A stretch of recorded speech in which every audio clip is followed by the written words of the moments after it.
Hey you guys, what's up? We're here. So I've been playing some specs I don't usually play because I'm trying to get the flying book mount just like everybody else. And my friend XR, who by the way is a very handsome rogue, I should definitely check out his stream.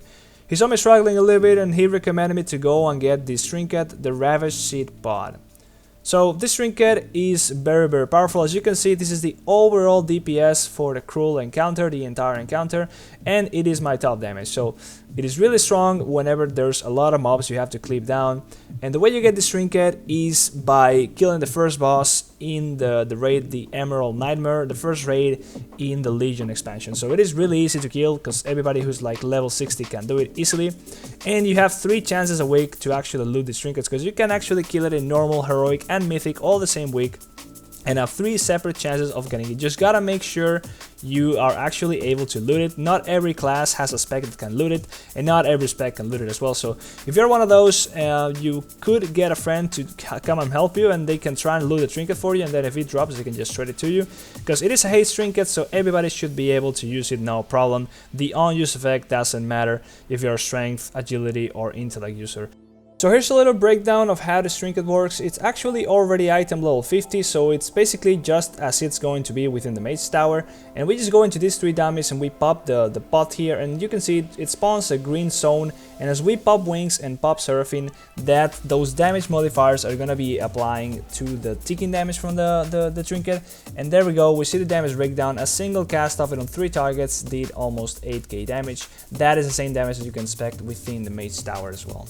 Another trinket that my friend Exar told me about is the Ghost Iron Dragon Link. This trinket comes from Mist of Pandaria Engineering, and it procs a little dragon that does some pretty decent single target damage, as well as a frontal cone. The trinket can be customized with some gems, they are called Tinker's Gears, and both the trinket and the gems can be crafted or bought from the auction house for a decent price, at least in my realm. So the good thing about this trinket is, even though it might not provide the most amount of DPS on its own, it's definitely up there with some other trinkets, and you can just go ahead and buy it from the auction house or learn how to craft it. So it's pretty much guaranteed that you're gonna be able to get it whenever you want, unlike some other trinkets which you're gonna have to gamble and you could get unlucky and not get it a certain week. So that's an option for you right there, easy and quick. Little showcase of this trinket.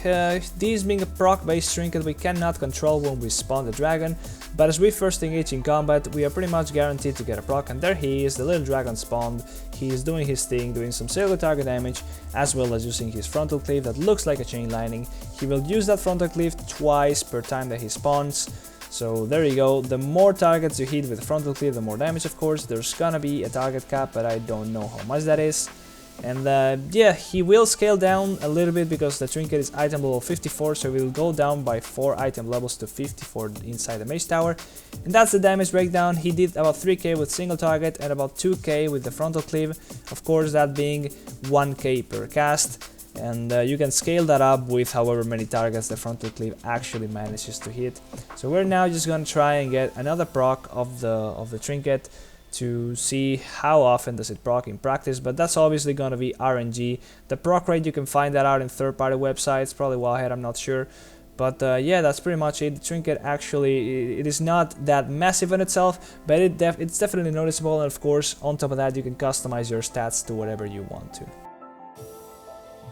So that is it for the video, guys. I hope you enjoyed it and found it useful. Good luck with your Mage Towers and dropping those trinkets. And yep, I'm also streaming on twitch.tv/midwayeu sometimes, not too often though. And I have some other videos, you can check out my channel of course. And I have a walkthrough or a little bit of a guide as well for the Hpala and Mage Tower, if that's something you're interested on. Big thanks to XR again, you should definitely check out his stream and give him a big thank you. Because yep, that's pretty much it for the video, guys. I'll see you on the next one. Bye bye.